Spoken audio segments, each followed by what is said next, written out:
আমাদের নবী সাল্লাল্লাহু আলাইহি ওয়াসাল্লাম তার মেয়ে ফাতিমা রাদিয়াল্লাহু আনহাকে বলছেন, হে ফাতিমা, হে আমার কলিজার টুকরা মেয়ে, হে আমার কলিজার টুকরা মেয়ে, তুমি শোনো, পৃথিবীতে আমার কাছে যা চাওয়ার তুমি চেয়ে নাও, পরকালে আমি তোমার কোনো হেল্প করতে পারছি না।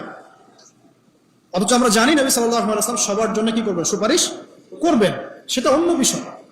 তোমাকে তোমার হিসাব একাই দিতে হবে, নবী সাল্লাল্লাহু আলাইহি ওয়াসাল্লাম এটা বলছেন। একদিন তিনি বাসায় ঢুকলেন, দেখছেন আয়েশা রাদিয়াল্লাহু আনহা কান্নাকাটি করছে। আয়েশা, আর বলে রাখি, আয়েশা রাদিয়াল্লাহু আনহা সম্পর্কে আমাদের নবীজি বলেছেন, তাকে প্রশ্ন করা হচ্ছে, আপনি পৃথিবীতে সবচেয়ে বেশি কাকে ভালোবাসেন? তিনি বলছেন আয়েশাকে। তারপরে কাকে ভালোবাসেন? আবু বকর। তারপর কাকে ভালোবাসেন? ওমর। কথা বুঝতে পারছেন? সেই আয়েশা রাদিয়াল্লাহু আনহা বাসায় কান্নাকাটি করছেন। তিনি বলছেন, কি জন্য কাঁদছো হে আয়েশা? আয়েশা রাদিয়াল্লাহু আনহা বলছেন, জাহান্নামের আযাবের ভয়ে আমি কাঁদছি। কি হবে ইয়া রাসূলুল্লাহ আমাদের শেষ হলো?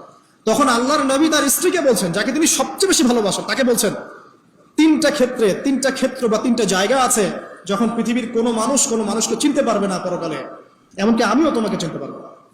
সেটা কি? যখন এই যে মিজানের পাল্লাটা দাঁড় করানো, এই যে এটা ভারী হচ্ছে না হালকা হচ্ছে, এই সময় কেউ কাউকে চিনবে না, কারো কথা কারো মনে থাকবে না। যে গার্লফ্রেন্ডের জন্য আপনি জীবন দিচ্ছেন তার কথা আপনার মনে থাকবে না। যে স্ত্রী সন্তানের জন্য আপনি সারা জীবন দুর্নীতি করে গেলেন তার কথা আপনার মনে থাকবে না।